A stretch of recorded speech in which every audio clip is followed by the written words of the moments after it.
another video on the Ford Free T. And today what we're going to do is work on building some floor pans for the car. So we got the cross member all made, we got the pedals fit in the last video, and pretty much the inside of the car, everything's laid out that needs to be there. And we're ready to start making some sheet metal on the inside of the car and start, filling it up a little bit. So I normally have a bunch of chipboard laying around, which is like a thin cardboard or a real thick paper that I use for making these patterns, but we got a crap ton of snow here today, and I usually get it from work. We found it on the bottom of pallets. It's usually on there, and I get some of that I steal out of the scrap bin. Don't have any, so we're going to do it old-fashioned, kick it old-fashioned. Pizza box. I got tons of pizza boxes laying around. Every Sunday when everybody comes over, I usually order pizza or we go and grab pizza, so I have a few left over from last weekend's hangout session in the garage Sunday service. So I'm going to take this pizza box, make a pattern, and turn it into some metal. Just do it easy, simple, make it happen. So let's get started.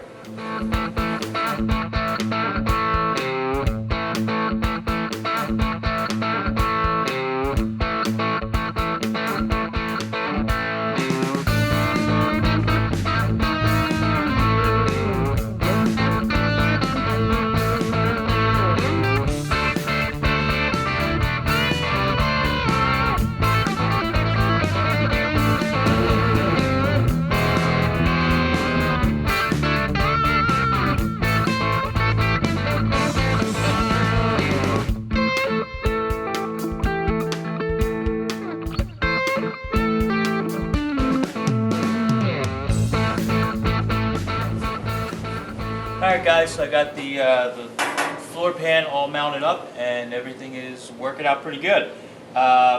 So what I've decided to do is do kind of a perimeter step bead in this that's going to go around the outside kind of perimeter of this. I think it'll look pretty cool, and it'll kind of drop some of these areas down a little bit, which will be pretty neat, I think. So what I'm going to do, a lot of times I do these beads, or you're laying out stuff to do in the bead roller, especially on floor pans. I like to lay it out as it's mounted in the car to kind of get an idea of how it's going to look.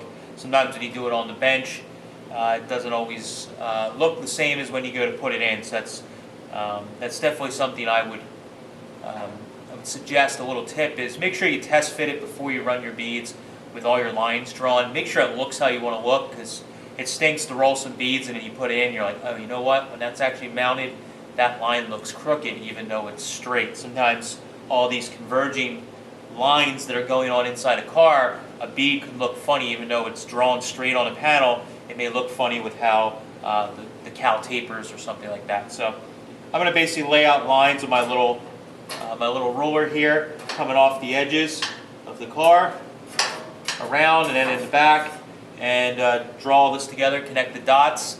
We'll test fit it in one more time, see if I like the look, and then we'll start rolling a step bead in this.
Before running the floor pan through the bead roller, Matt first pre-stretches the area where the bead will be placed to help reduce any warpage in the panel.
After a little bit of work, we have floor pans in the free T.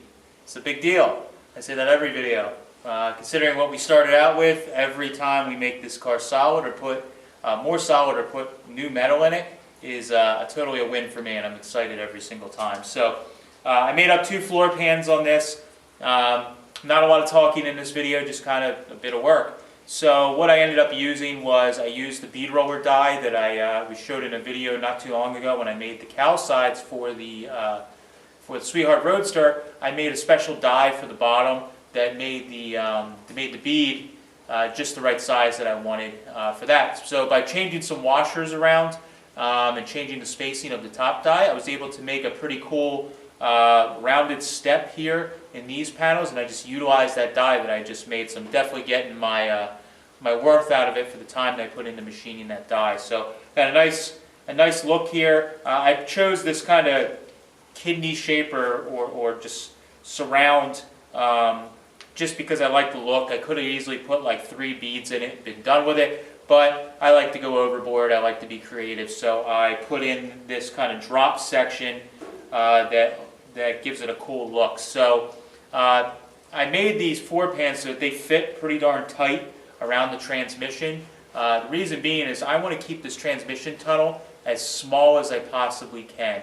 We're fighting foot room here, and I want to make sure that I keep the trans tunnel as small as possible so that we still have plenty of foot room to drive this thing. I'll drop some photos in. I sat in the car and with my boots on and showed you guys just how much room we have in this thing. So I'm able to actually fit my foot with a boot on, and I wear like a 10.5 in between the brake and the transmission, and it actually fit. So that's pretty exciting considering it probably has similar space to what my Pagoda City Coupe has.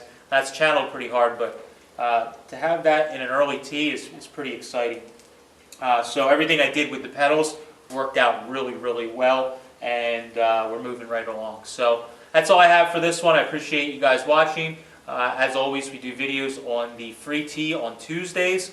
We do videos on the Sweetheart Roadster on Fridays, and then we've been throwing in some other videos of going to pick up parts and tools that don't suck to kind of supplement if we have a project that's taking a little longer than expected. So make sure you like, subscribe, share with your friends if you like what we're doing here. Definitely share it. We'd love to have more people following along on these builds. Thanks, guys. Catch you later.